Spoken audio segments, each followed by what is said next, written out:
अच्छा बच्चों, आज जो हमारा टॉपिक है वो हमारे पास जीआईटी की ड्रग्स हैं और एंटी एमिटिक ड्रग्स हैं। तो इसमें सबसे पहले हम ओवरव्यू लेंगे कि इसमें कौन कौन सी ड्रग्स हो, इसमें कौन कौन से हमारे पास जीआईटी के प्रॉब्लम्स हो सकते हैं। उसमें हमारे पास सबसे पहले आता है पेप्टिक अल्सर। दूसरा हमारे पास क्या आ सकता है, वो हमारे पास है कीमोथेरापी इंड्यूस्ड एमिसिस, मतलब ड्रग्स खाने से जो हमारे पास जो वोमिटिंग हो सकती है उससे रिलेटेड। और तीसरा हमारे पास लिखा हुआ है डायरिया। चौथा हमारे पास है कॉन्स्टिपेशन। ये हमारे पास प्रॉब्लम्स हो सकती हैं जीआईटी से रिलेटेड। ठीक है, अब हम इनके स्ट्रेटजी ऑफ ट्रीटमेंट पढ़ेंगे। हमारे पास कौन कौन सी ड्रग्स इसमें यूज़ होती हैं। अब drugs use to treat peptic ulcer disease and gastroesophageal reflux. सबसे पहले हम इनकी ड्रग्स पढ़ेंगे। सबसे हमें पता हो कि पेप्टिक अल्सर की काज कौन सा होता है। हमारे पास होता है ग्राम नेगेटिव बैक्टीरिया होता है पेप्टिक अल्सर का, वो हमारे पास होता है हेलिकोबैक्टर पाइलोरी। ठीक है, और हमारे पास अच्छा, ये जो होता है ना, two main causes of peptic ulcer पहले वो बता रहा है। उसमें काजेज में क्या है, पहला हेलिकोबैक्टर पाइलोरी है और दूसरा हमारे पास है यूज़ ऑफ मतलब एनसेड्स। यूज़ ऑफ एनसेड्स क्या होती हैं, non steroidal anti inflammatory drugs होती हैं। ठीक है, और जो हमारे पास होता है इसमें होता क्या, इंक्रीज्ड HCl हो रहता है, इसकी प्रोडक्शन या सिक्रीशन बढ़ जाती है HCl की। एंड जो हमारे पास जो म्यूकोजल डिफेंस जो होता है ना, वो जो mucosal defence against gastric acid, ठीक है, वो भी जो हमारे पास होता है ना, वो म्यूकोजल डिफेंस वो हमारे पास ख़त्म हो रहता है। ठीक है, या फिर हमारे पास इनएडिक्वेट होता है, इतना काफ़ी नहीं होता कि वो उसकी ना प्रोटेक्शन कर सके म्यूकोजा की। म्यूकोजल डिफेंस वो ख़राब होता है। ठीक है, और जो हमारे पास है, अब हमारे पास इसमें वो ट्रीटमेंट बता रहे हैं। ट्रीटमेंट में हमारे पास क्या है कि H पाइलोरी का इन्फेक्शन ख़त्म करेंगे पहला। ठीक है, दूसरा हमारे पास है reducing secretion of gastric acid. जो हमारे पास HCl प्रोड्यूस हो रहा है उसकी हम सिक्रीशन को या उसकी प्रोडक्शन को हमने करना होता है come with the use of proton pump inhibitors. या तो हम प्रोटॉन पंप इनहिबिटर्स यूज़ करेंगे या तो फिर हम H2 रिसेप्टर एंटागोनिस्ट यूज़ करेंगे। और तीसरा हमारे पास है ट्रीटमेंट में providing agents that protect gastric mucosa. ऐसे एजेंट्स दें जिससे हमारे पास गैस्ट्रिक म्यूकोजा की प्रोटेक्शन, मतलब उसकी डैमेज ना हो। और हमारे पास क्या है, हम देते हैं मीज़ोप्रोस्टोल देते हैं और स्क्रालफेट देते हैं। अच्छा, ये उसने ना ओवरऑल ना उसने यहाँ पर ना नेम लिखे हुए हैं, आगे हम इनको पढ़ेंगे डिटेल में। सबसे पहले हमने ख़त्म करना है उसका हेलिकोबैक्टर पाइलोरी का इन्फेक्शन। उसमें हम कौन सी ड्रग्स देंगे, वो हमारे पास माइक्रोब है, माइक्रो ऑर्गेनिज्म है, उसके लिए हम देंगे ये एंटी माइक्रोबियल एजेंट्स।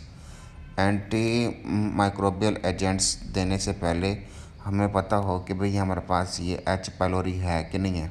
तो उसके लिए हम टेस्ट करवाते हैं, सीरोलॉजी टेस्ट करवाते हैं और हमारे पास यूरिया ब्रेथ टेस्ट करवाते हैं। अब यूरिया ब्रेथ टेस्ट क्या होता है उसको यहाँ पे फिगर में उसने एक्सप्लेन किया हुआ है यूरिया ब्रेथ टेस्ट को। ये हम रेडियो एक्टिव यूरिया देते हैं बंदे को कि भाई, फिर वो आता है यहाँ पे स्टमक में। ठीक है, फिर जब वो यूरिया ब्रेक डाउन होता है यहाँ पर कार्बन डाइऑक्साइड और अमोनिया में। ठीक है, जो कार्बन डाइऑक्साइड जो प्रोड्यूस होती है वो हमारे पास होती है रेडियो एक्टिव। ठीक है, जो H पाइलोरी जो होता है ना वो प्रोड्यूस करता है यूरिएज। जो प्रोड्यूस करेगा वो करेगा हाइड्रोलाइज किसको, यूरिया को, किन दो कंपाउंड्स में, कार्बन डाइऑक्साइड और अमोनिया में। जो हमारे पास कार्बन डाइऑक्साइड प्रोड्यूस होगी वो हमारे पास रेडियो एक्टिव होगा। अगर रेडियो एक्टिव कार्बन डाइऑक्साइड है, मतलब क्या कि जो H पाइलोरी के अंदर जो यूरिएज है वो इसको यूरिया को तोड़ेगा अमोनिया और कार्बन डाइऑक्साइड में। जो कार्बन डाइऑक्साइड प्रोड्यूस होगी वो हमारे पास कौन सी होगी, रेडियो एक्टिव वाली। वैसे नॉर्मली भी तो प्रोड्यूस होती है ना, अगर रेडियो एक्टिव वाली प्रोड्यूस होगी तो फिर हमारे पास क्या होगा, किसका इन्फेक्शन होगा, एंटी माइक्रोबियल एजेंट्स का। ये जो हमारे पास है एच का हेलिकोबैक्टर पाइलोरी का इन्फेक्शन होगा। उसके लिए हम ड्रग्स कौन कौन से देते हैं, वो हमारे पास हैं एंटी माइक्रोबियल ड्रग्स। उसमें हमारे पास पहले है ट्रिपल थेरापी, दूसरा हमारे पास है क्वाड्रपल थेरापी, मतलब 3 दवाइयों का कम्बिनेशन या फिर हम 4 दवाइयों का कम्बिनेशन देते हैं। इसमें सबसे पहले आता है प्रोटॉन पंप इनहिबिटर्स, ठीक है, एमोक्सिसिलिन एमोक्सिसिलिन और हमारे पास क्या है, मेट्रोनिडाजोल, ठीक है। अब मेट्रोनिडाजोल कब यूज़ हो सकती है, जब हमारे पास एमोक्सिसिलिन की क्या हमारे पास रेजिस्टेंस हो या कोई रिएक्शन कर जाती है, ये हमारे पास ये वाली एंटीबायोटिक एमोक्सिसिलिन, हम उसकी जगह क्या दे सकते हैं, मेट्रोनिडाजोल, ठीक है, उन पेशेंट्स को जिनको पेनिसिलिन की एलर्जी होती है, ठीक है। पहले प्रोटॉन पंप इनहिबिटर था, एमोक्सिसिलिन था, ठीक है, और इसमें हमारे पास तीसरी ड्रग कौन सी है, वो हमारे पास है क्लैरिथ्रोमाइसिन, ठीक है। ये हमारे पास है ट्रिपल थेरापी में। अब क्वाड्रपल थेरापी में हमारे पास कौन कौन सी आती हैं, पहला वही आएगा प्रोटॉन पंप इनहिबिटर आएगा, ठीक है। दूसरा क्या है, टेट्रासाइक्लिन है। चौथा क्या है, मेट्रोनिडाजोल है। और तीसरा क्या, मेट्रोनिडाजोल। चौथा क्या हमारे पास सबसैलिसाइलेट, बिस्मथ सबसैलिसाइलेट। ये हमारे पास 4 ड्रग्स हैं जो कि हमारे पास यूज़ होती हैं क्वाड्रपल थेरापी में, किसके अगेंस्ट, एच पाइलोरी का अगर हमारे पास इन्फेक्शन हो जाए, ठीक है। अब इसको हम याद कैसे करेंगे क्वाड्रपल थेरापी को, वो हमारे पास पीडीबी, पंजाब टेक्स्ट बुक का नाम तो सुना होगा ना, प्रोटॉन पंप इनहिबिटर, ठीक है, टेट्रासाइक्लिन, बिस्मथ सबसैलिसाइलेट और एम से हमारे पास क्या है, मेट्रोनिडाजोल। और ये हमारे पास ट्रिपल थेरापी को क्या, PAC पैक, इसको इस तरह से याद रखना है। और हमारे पास है, पहला आता है हमारे पास H2 receptor antagonist and reducing of gastric acid secretion के H2 रिसेप्टर एंटागोनिस्ट और गैस्ट्रिक एसिड सिक्रीशन को हमने ना कैसे काम करना है, रेगुलेट करना है या कम करना है, ठीक है। कहते हैं गैस्ट्रिक एसिड की जो सिक्रीशन जो होती है ना, वो हमारे पास एसिटाइल कोलिन और हिस्टामिन एंड गैस्ट्रिन, ये 3 चीज़ें हैं जो कि जब आके अपने अपने रिसेप्टर्स पर लगती हैं तो हमारे पास क्या होती है, गैस्ट्रिक एसिड जो होता है ना वो प्रोड्यूस होता है। अब इसको ज़रा इस डायग्राम से देखते हैं कि जो हमारे पास है, पहला हमारे पास है ये हिस्टामिन रिसेप्टर ब्लॉकर, इसको ब्लॉक करेंगे। ये हमारे पास है मीज़ोप्रोस्टोल, जो कि हमारे पास आके लगता है प्रोस्टाग्लैंडिन के रिसेप्टर के ऊपर। और ये हमारे पास है, ये क्या है, dicyclomine blocks the cholinergic receptor. Cholinergic receptor मतलब कि हमारे पास एसिटाइलकोलिन का रिसेप्टर ब्लॉक करना है, हिस्टामिन का रिसेप्टर ब्लॉक करना है। और ये हमारे पास क्या है, प्रोस्टाग्लैंडिन E2 वाला है, ठीक है। और हमारे पास क्या है, ये मुझे नज़र क्यों नहीं आ रही, ये हमारे पास है गैस्ट्रिन है, ठीक है। अब होता ये है कि एसिटाइलकोलिन जब आके इस रिसेप्टर पर लगता है तो वो साइक्लिक AMP वाला सिस्टम वो सारा शुरू होता है, ठीक है। हमारे पास ये कैल्शियम आयन आता है जो कि प्रोटीन काइनेज को आके एक्टिवेट करता है। प्रोटीन काइनेज को जब एक्टिवेट करता है तो ये जनाब हमारे पास क्या होता है, गैस्ट्रिक एसिड जो है ना, ये प्रोटीन काइनेज के करता है, प्रोटॉन पंप को एक्टिवेट करता है और गैस्ट्रिक एसिड की प्रोडक्शन करता है। सेम हमारे पास ये जब हमारे पास हिस्टामिन आता है तो एडिनाइलेट साइक्लेज के ज़रिए ये जो जी प्रोटीन जो होता है वो हमारे पास एडिनाइल साइक्लेज को एक्टिवेट करेगा, ATP CAMP में कन्वर्ट होगा और ये अगेन हमारे पास प्रोटीन काइनेज की एक्टिवेशन करा देगा और ये हमारे पास प्रोटॉन पंप को एक्टिवेट करके गैस्ट्रिक एसिड प्रोड्यूस करवा देगा। इसी तरह सेम हमारे पास गैस्ट्रिन वाला है, ठीक है, वो भी बिल्कुल यही काम कर रहा है, बिल्कुल इस तरह का जैसे वो प्रोड्यूस कर रही थी एसिटाइलकोलिन, वो भी हमारे पास प्रोटीन काइनेज को एक्टिवेट करेगा और हमारे पास प्रोटॉन पंप की एक्टिवेशन कराएगा और गैस्ट्रिक एसिड की प्रोडक्शन होगी। और जो हमारे पास प्रोटॉन पंप इनहिबिटर्स होते हैं, प्रोटॉन पंप इनहिबिटर्स का मतलब ये है कि इसको ही यहाँ पे ही आग को ना गर्दन से पकड़ लो। वो हमारे पास कौन से होते हैं, वो प्रोटॉन पंप इनहिबिटर्स में इसमें जो मशहूर ज़माना एग्जांपल लिखी है वो हमारे पास है ओमेप्राजोल। अच्छा, अब देख लेते हैं ज़रा इसके कॉन्टेक्स्ट में क्या लिखा होगा।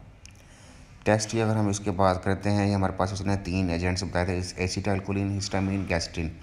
ये जो receptor mediated binding of acetylcholine जो हिस्टामिन और gastrin results in activation of protein kinase which in turn stimulates the hydrogen potassium adenosine triphosphate, मतलब उस प्रोटॉन पंप को जाके एक्टिवेट कर देते हैं, ठीक है, और हमारे पास सिक्रीट करते हैं hydrogen ion in exchange for potassium ion into the lumen of the stomach, ठीक है। और जनाब ये जो होते हैं bye competitively blocking the binding of histamine to H2 receptors, these agents reduce the secretion of gastric acid।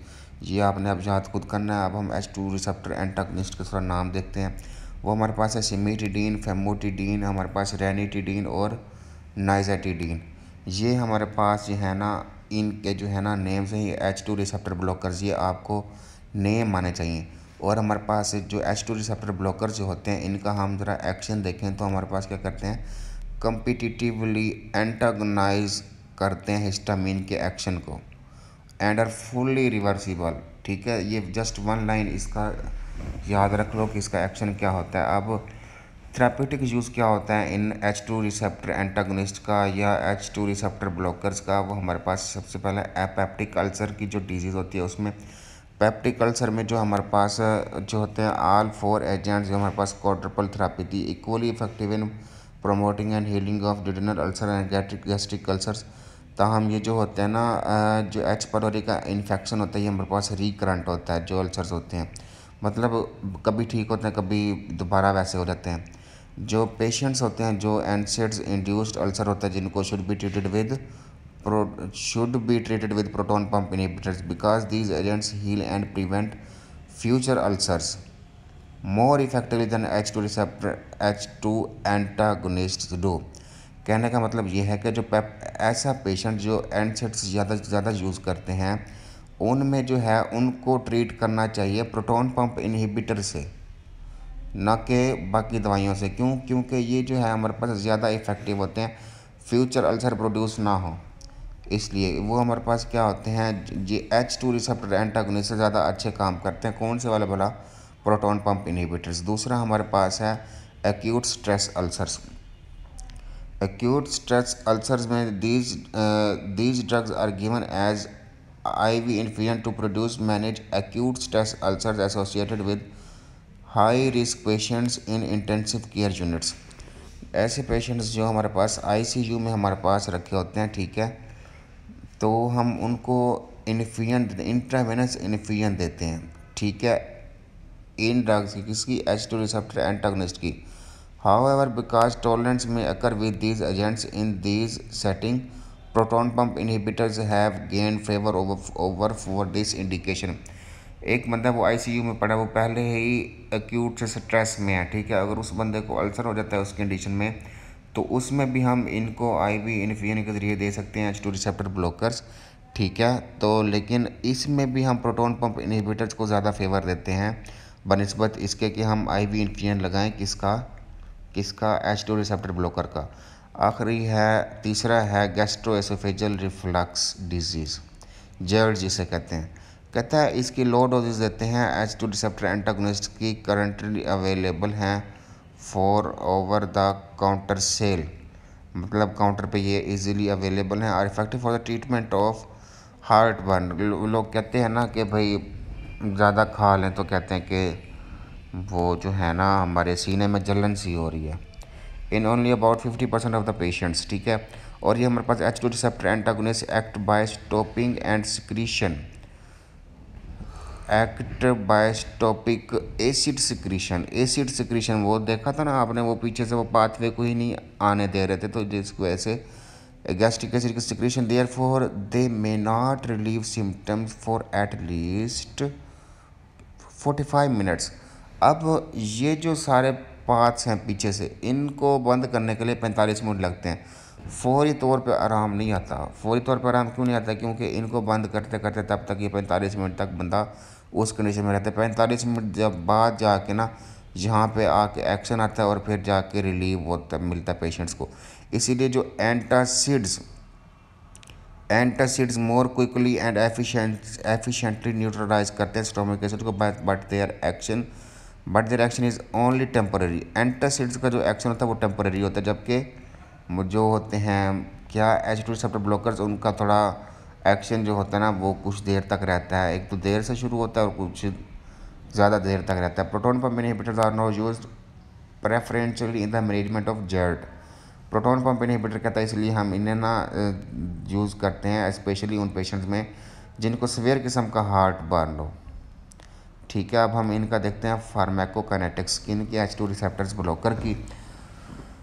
इसमें जनाब ये कहता है कि आफ्टर ओरल एडमिनिस्ट्रेशन जब हम इन्हें खा लेते हैं तो क्या होता है, H2 एंटागोनिस्ट डिस्ट्रीब्यूट होते हैं widely through out the body, पूरी जिस्म में हमारे पास तेज़ी से फैल जाते हैं। इवन कि ब्रेस्ट मिल्क में भी आ जाते हैं और ये प्लेसेंटा को भी क्रॉस कर सकते हैं। और आप एक्सक्रीटेड मेनली जो होते हैं ना वो यूरिन से होते हैं। कहते हैं cimetidine, ranitidine and the famotidine are also available in the IV formulation. अब IV फार्मूलेशन में कौन कौन से देते हैं, सिमिटिडीन, रेनिटिडीन एंड फेमोटिडीन। कहता है हाफ लाइफ जो होती है ना इन एजेंट्स की may be increase in patients with renal dysfunction. ऐसे पेशेंट जो कि हमारे पास जिनके गुर्दे फेल होते हैं, ठीक है, उनमें ये जो होती है इनकी हाफ लाइफ ज़्यादा होती है।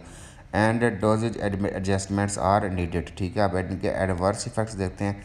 एडवर्स इफेक्ट्स में हमारे पास ज़्यादा जो होती है इसमें जो पेपर में क्वेश्चन आता है वो हमारे पास सिमिटिडीन का होता है। इसमें हमारे पास एंडोक्राइन इफेक्ट्स होते हैं क्योंकि ये हमारे पास नॉन स्टीराइडल एंटी एंड्रोजेंस हैं के तौर पर ये हमारे पास एक्ट करते हैं।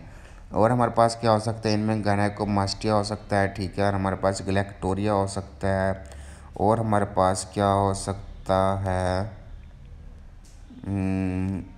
Agents do not produce the anti androgenic and जो सिमिटिडीन है ना उसके ये है, जबकि बाकी इस तरह के इफ़ेक्ट प्रोड्यूस नहीं करते हैं एंटी एंड्रोजेनिक इफेक्ट्स जो होते हैं। ठीक है, और हमारे पास क्या हो सकता है, CNS से रिलेटेड क्या हो सकता है, कन्फ्यूजन हो सकता है, अल्टर्ड मेंटेशन हो सकता है। अल्टर्ड मेंटेशन मतलब कि ना कोई जहनी प्रॉब्लम हो रहा है इसको। और हमारे पास क्या है, जो बड़े पेशेंट्स जो बड़ी उम्र के जो लोग होते हैं उनमें ये ख़ास तौर पे जो जिनको ये IV एडमिनिस्ट्रेशन है। सिमिटिडीन जो होते हैं ना हमारे पास वो CYP450 का इनहिबिटर होता है, ठीक है, जो कि आइसोजाइम होता है, ठीक है, and can interfere with the metabolism of many other drugs. बाकी दवाइयों के मेटाबॉलिज्म के साथ भी जाके ये इंटरेक्ट कर देते हैं, जैसे कि हमारे पास क्या है, वारफेरिन है, फेनिटाइन है, ठीक है, और हमारे पास क्या है, क्लोपिडोग्रिल। इन 3 दवाइयों के मेटाबॉलिज्म के साथ जाके इंटरफेरेंस कर देते हैं क्योंकि वो भी इसी CYP450 से मेटाबोलाइज हो रही हैं। जबकि ये क्या करती है, सिमिटिडीन जाके इसको ही CYP450 को ही क्या कर देती है, जाके इनहिबिट कर देती है। अच्छा, आगे हमारे पास है ये क्या लिखा हुआ है, कहता है ये जो H2 रिसेप्टर एंटागोनिस्ट है ना ये हमारे पास रिड्यूस कर देते हैं एफिशिएंसी ऑफ ड्रग्स, जैसे जो कि हमारे पास जिनको एसिडिक एनवायरनमेंट रिक्वायर होता है। और वो एसिडिक एनवायरनमेंट किस ड्रग को रिक्वायर होता है, वो हमारे पास होता है कीटोकोनाजोल, जो कि हमारे पास एक एंटी फंगल ड्रग है। अब सबसे पहले हम देखते हैं proton pump inhibitors. Proton pump inhibitors कैसे अपना पहले उनके नाम देखेंगे, फिर उनका मैकेनिज्म ऑफ एक्शन देखते हैं। उनके नाम में हमारे पास क्या क्या सकते हैं, जो सबसे पहला नाम है वो है इसोमिप्राजोल, ठीक है, ये हमारे पास है डेक्सलैंसोप्राजोल, ठीक है, इसोमिप्राजोल। और हमारे पास लैंसोप्राजोल, ये हमारे पास ओमिप्राजोल, ये हमारे पास है पेंट्रोपाजोल, ये हमारे पास है रेबिप्राजोल, ठीक है, और हमारे पास ये बस इनके नाम याद रख लें, ठीक है, ये हमारे पास जर्ड के ट्रीटमेंट में यूज़ होते हैं, ठीक है, या ये हमारे पास पेप्टिक अल्सर के पेशेंट्स के लिए भी यूज़ होता है। अब इनका एक्शन क्या होता है, इनका जनाब एक्शन ये होता है कि जो हमारे पास एजेंट्स होते हैं हमारे पास प्रोड्रग की फॉर्म में अवेलेबल होते हैं, ठीक है, with an acid resistant enteric coating to protect them from premature degradation by gastric acid. अब जैसे ये हमारे मैदे में आते हैं, जब हम इनको खा लेते हैं तो हमारे मैदे में आएंगी, तो हम नहीं चाहते कि ये गैस्ट्रिक एसिड जो हमारे पास स्टोमक में मौजूद है उनकी जाके उसमें जाके डिग्रेड हो जाते हैं। इसीलिए इनके ऊपर ना खास किस्म की कोटिंग की जाती है ड्रग के ऊपर, ताकि ये हमारे उसमें जो स्मॉल इंटेस्टाइन है वहाँ से इसकी एब्जॉर्प्शन हो सके। The coating is removed in the alkaline duodenum, उसकी कोटिंग इस तरह से बनाई जाती है तो सिर्फ अल्कलाइन ड्यूडेनम में जाके वो डी कोट होता है। और जो हमारे पास ये जो प्रोड्रग होते हैं हमारे पास क्या होता है, वीक बेस होता है, is absorbed and transported to the parietal cell. अब वो बॉडी की सर्कुलेशन में जाएगी ल्यूमन से, फिर दोबारा ही हमारे पास यहाँ पे आएगी स्मॉल इंटेस्टाइन के पैराइटल सेल्स पे आएगी, वहाँ पे जाके इनको प्रोटॉन पंप इनहिबिटर के साथ कोवलेंटली बाउंड कर देगी और उसको जाके क्या कर देगी, बंद कर देगी। It takes about 18 hours for the enzyme to be resynthesized. अब जिसको जाके जिस रिसेप्टर या जिस प्रोटॉन पंप इनहिबिटर को जाके बंद किया, अब दोबारा उसको 18 घंटे लगेंगे उसकी जगह का एक नया रिसेप्टर बने। And acid secretion is inhibited during this time, और उस टाइम में हमारे पास एसिड सिक्रेशन बंद हो जाती है। कहता है स्टैंडर्ड डोजेज दी जाती हैं इसकी proton pump inhibitor both basal and stimulate gastric acid secretion by more than 90%। कहता है 90% तक जाके ना ये गैस्ट्रिक एसिड सिक्रेशन को जाके ना ये बंद करवा देता है। ठीक है। Oral product containing omeprazole combined with sodium bicarbonate for faster absorption is also available over the counter. अब सोडियम बाइकार्बोनेट क्या करती है, हमारे पास क्या है, ये अल्कलाइन मीडियम जो होते हैं ड्यूटेरियम का, उसको ये प्रमोट करेगी और हमारे पास जल्दी जल्दी से डिकोटिंग हो रहा है, जल्दी जल्दी एब्जॉर्प्शन हो जाएगी और जल्दी से हमारे ड्रग एक्शन करेगी। थेराप्यूटिक यूजेस की अगर हम बात करते हैं इसकी किसकी, प्रोटॉन पंप इनहिबिटर की, जो कहते हैं जो प्रोटॉन पंप इनहिबिटर्स होते हैं वो H2 रिसेप्टर एंटागोनिस्ट से हमारे पास सुपीरियर होते हैं और हमारे पास गैस्ट्रिक एसिड की प्रोडक्शन को जाके हमारे पास सप्रेस करते हैं और हील करते हैं अल्सर्स को। इसीलिए जो हमारे पास इनको प्रेफर्ड किया जाता है H2 रिसेप्टर के ऊपर for stress ulcer treatment and prophylaxis and the treatment of GERD or erosive esophagitis, active duodenal ulcers and pathologic hypersecretory conditions. कहता है इन कंडीशंस के लिए जो हमारे पास है ना, ये हमारे पास ज़्यादा यूज़ होती है। अब जो हाइपर सिक्रेटरी कंडीशन किस डिजीज़ में होती है, हमारे पास है Zollinger Allison syndrome. Zollinger Allison syndrome, इसमें हमारे पास क्या होती है, हाइपर सिक्रेशन होता है गैस्ट्रिक एसिड की। अब क्या हमारे पास ज़ोलिंगर एलिसन सिंड्रोम होता क्या है, इसमें बस इतना याद रखें कि गैस्ट्रिक एसिड प्रोडक्शन वाला ना एक हमारे पास ट्यूमर बन जाता है जिसकी वजह से हमारे पास हाइपर सिक्रेशन होती है HCl की। कहता है कि if a once daily proton pump inhibitor is only partially effective for GERD symptoms, increasing dosing to twice daily or administer the proton pump in the morning and adding in. यहाँ पे लिखा हुआ है कि कहाँ कहाँ किस टाइम पर ना ये खाते हैं, बाकी ये इतना इम्पोर्टेंट नहीं लिखा हुआ। बाकी ये देखो H2 antagonist reduce the activity of proton pump and proton pump inhibitors require active pumps to be effective. ठीक है। अब ये उन पंप्स को जाके ना रोकेगी जो बड़े एक्टिव किस्म के हो, उनके ऊपर जाके कोवलेंटली बाउंड करेगी और उनको जाके क्या करेगी, बंद कर देगी। ये हमारे पास risk of bleeding from ulcers caused by aspirin and other NSAIDs, ये उसको भी जाके ना हमारे पास कम करेगी। अच्छा, बाकी खुद पढ़ो यहाँ से। अब इसके फार्माकोकाइनेटिक्स में हमारे पास क्या होते हैं, प्रोटॉन पंप इनहिबिटर को 30 से 60 मिनट खाने से पहले लेना चाहिए और the largest meal of the day, उससे हमारे पास 30 से 60 मिनट पहले लेना चाहिए।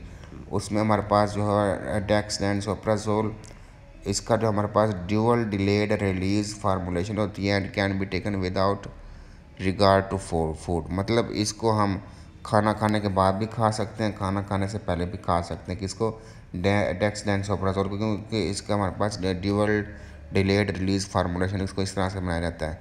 और हमारे पास क्या, esomeprazole, lansoprazole, pantoprazole are also available in intravenous formulation. IV formulation से हम कौन कौन से दे सकते हैं, उनके हमारे पास नाम लिखे हुए हैं। कहता plasma half life of this agents is only a few hours, चंद घंटे इनकी हाफ लाइफ होती है। इनका लॉन्ग ड्यूरेशन ऑफ एक्शन होता है। क्यों लॉन्ग ड्यूरेशन ऑफ एक्शन होता है, ये बहुत इंपॉर्टेंट क्वेश्चन है, इसलिए कि ये हमारे पास कोवलेंटली बाउंड कर देते हैं प्रोटॉन पंप्स के साथ। और ये जो इनके मेटाबोलाइट्स होते हैं वो यूरिन और फीसेस से इनकी एक्सक्रीशन होती है। अब हम ज़रा इसके देखते हैं कि एडवर्स इफेक्ट्स कौन कौन से होते हैं। एडवर्स इफेक्ट्स जनाब हमारे पास ये होते हैं कि ये CYP2C19, these the effectiveness of clopidogrel because inhibit इसको जाके बंद करते हैं तो क्लोपिडोग्रिल का जो एक्शन होता है वो बड़ा ख़राब हो जाता है। और हमारे पास क्या होता है, इन पेशेंट्स में हड्डियों के टूटने का चांस ज़्यादा हो सकता है। और हमारे पास क्या हो सकता है, प्रोलॉन्ग्ड एसिड स्टॉपेज जब हो जाए on with proton pump inhibitors results in vitamin B12 की डेफिशिएंसी का अंदेशा होता है। ठीक है। और हमारे पास क्या होता है, कैल्शियम, वो तो होता है ना, कैल्शियम की कमी हो जाती है इन पेशेंट्स को। और हमारे पास क्या देते हैं, कैल्शियम सिट्रेट दे रहे होते हैं इन पेशेंट्स को। और हमारे पास क्या होता है, Clostridium difficile colitis, diarrhoea and Clostridium difficile colitis, ये कॉम्प्लिकेशन आ सकती है। और हमारे पास क्या आ सकता है, हाइपोमैग्नीसीमिया हो सकता है। और हमारे पास क्या हो सकता है, नमूनिया हो सकता है। ये हमारे पास इसके एडवर्स इफेक्ट्स थे। आगे हमारे पास है prostaglandins. Prostaglandins E produced by the gastric mucosa. ठीक है, गैस्ट्रिक म्यूकोजा हमारे पास क्या करती है, प्रोस्टाग्लैंडिन ई प्रोड्यूस करती है। और हमारे पास क्या करती है, inhibits secretion of acid and stimulate secretion of mucosa and bicarbonate. कहता है प्रोस्टाग्लैंडिन ई जो होता है वो हमारे पास क्या दो काम करता है, एक तो हमारे पास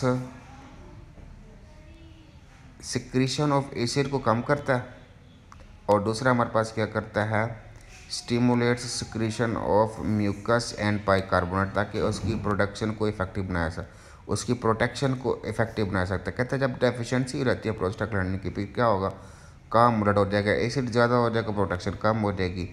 इसीलिए हम क्या करते हैं, मीज़ोप्रोस्टोल जो होता है वो क्या करता है, analog of prostaglandin E1 is approval for the treatment of NSAIDs induced gastric ulcers.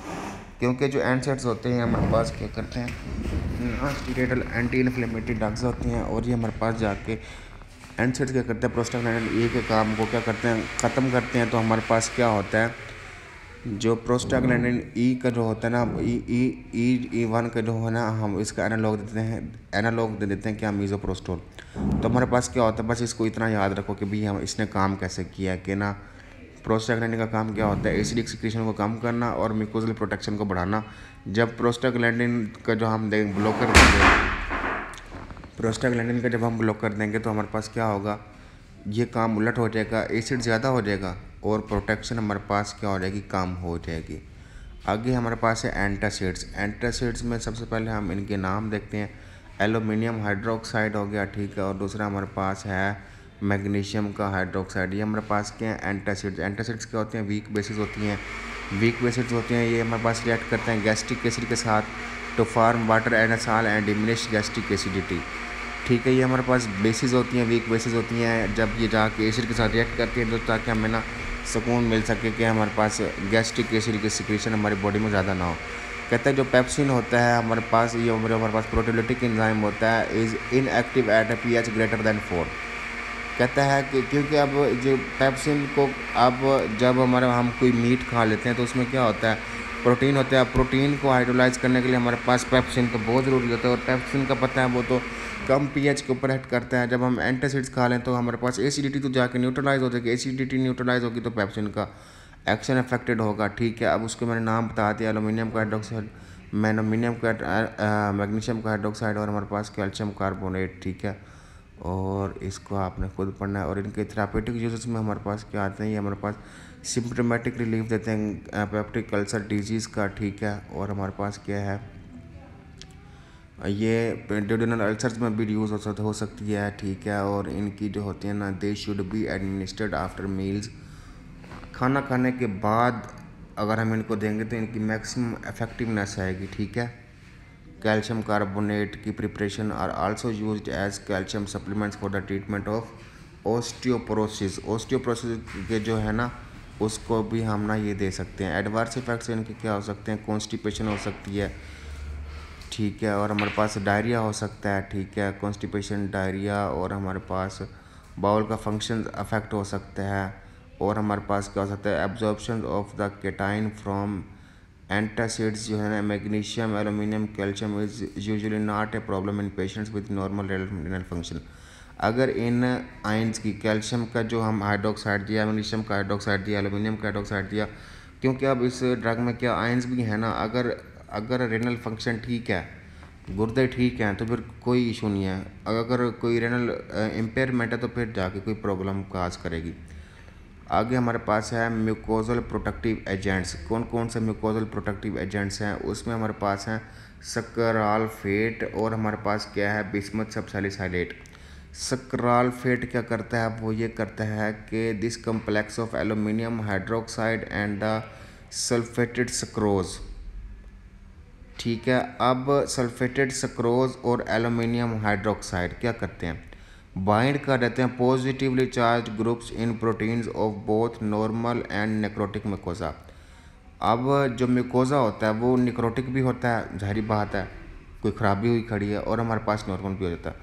वो जाके सक्रालफेट उनके साथ पॉजिटिव चार्ज पार्ट जो होगा वो अमीनो एसिड के साथ जाके बाइंड कर देंगे, और बाय फार्मिंग कम्प्लेक्स gels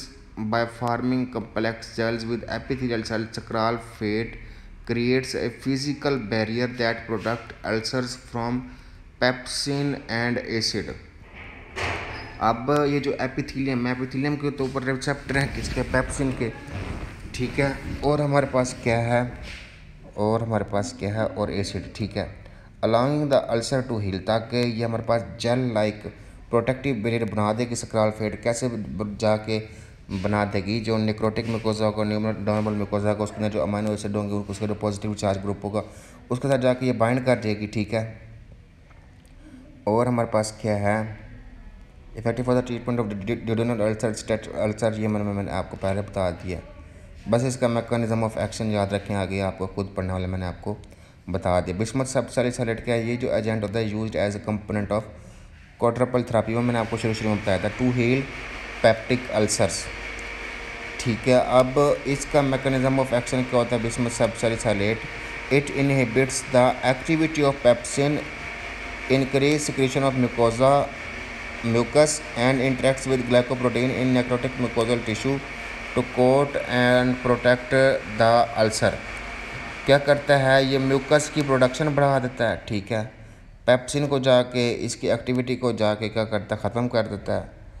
और हमारे पास क्या है, ग्लाइकोप्रोटीन के साथ इंटरेक्ट करता है नेक्रोटिक म्यूकोजल टिश्यू में, ताकि हमारे पास एक वो प्रोटेक्शन प्रोड्यूस की जा सके अगेंस्ट द अल्सर। अब वोमिटिंग के ड्रग्स हम नेक्स्ट लेक्चर में पढ़ते हैं, ठीक है। वो बिल्कुल थोड़ी सी रह गई हैं, बड़ी मज़े की हैं, ठीक है। बस दिलचस्पी होनी चाहिए बंदे को। चलो नेक्स्ट लेक्चर में मिलते हैं। अल्लाह हाफिज़।